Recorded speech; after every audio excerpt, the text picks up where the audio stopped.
आखिर क्यों आजकल हौती विद्रोही न्यूज़पेपर के हेडलाइन बने हुए हैं? किसके कहने पर लाल सागर समुद्री जहाज़ों पर हमला कर रहे हैं? क्या है इनकी पूरी कहानी और इनका जन्म कब हुआ, इसके बारे में जानेंगे। यह बात सन 1959 की है। हुसैन अल-हौदी का जन्म 20 अगस्त 1959 जिला सादा जर्नेट यमन में हुआ था, जिन्हें हुसन बद्र एडीन अल-हौदी के नाम से भी जाना जाता है।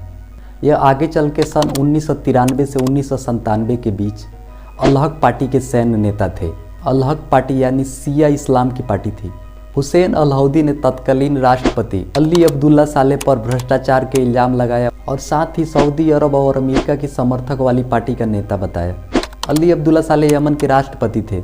सन 2003 लेबनानी शिया संगठन हिजबुल्लाह के नक्शे कदम पर चलते हुए हौती विद्रोही का अधिकारित नारा ईश्वर सबसे महान है, इजराइल की मौत, अमेरिका की मौत और इस्लाम की विजय हो, यह नारा हौती विद्रोही समूह की पहचान बनी। राष्ट्रपति अली अब्दुल्ला सालेह के विरोध करते हुए हुसैन अल-हौदी को एक बार गिरफ्तार भी किया गया था। अली अब्दुल्ला सालेह सुन्नी मुसलमान के समर्थक थे और हुसैन अल-हौदी शिया इस्लाम के विचारधारा के थे। इसीलिए अली अब्दुल्ला सालेह और हुसैन अल-हौदी में तू-तू मैं होती रहती थी।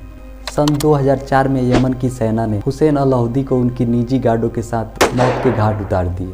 हुसैन अल-हौदी के मौत के बाद हौती विद्रोहियों का जन्म हुआ।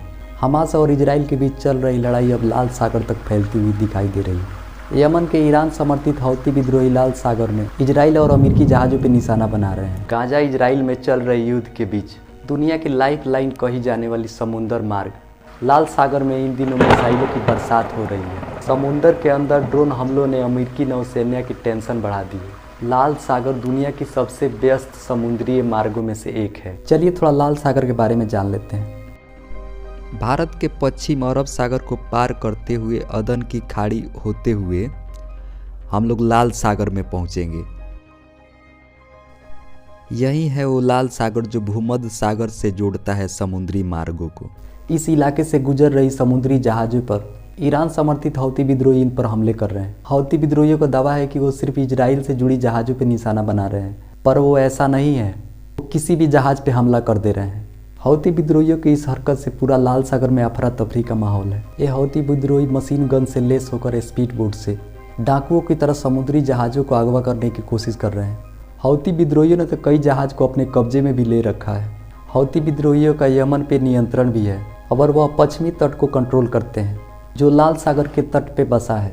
वहीं ईरान हौती विद्रोहियों को लगातार हथियार और ड्रोन विमान सप्लाई कर रहा है।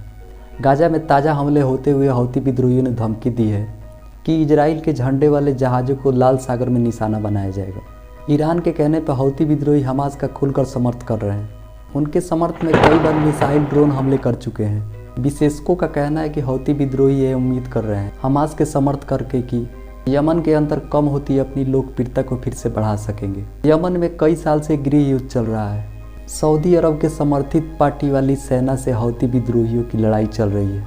हौती विद्रोहियों को इजराइल हमास के युद्ध में शामिल होने से पूरे पश्चिमी एशिया में युद्ध फैलने का खतरा बढ़ गया है। आई होप आप इस वीडियो के बारे में समझे होंगे।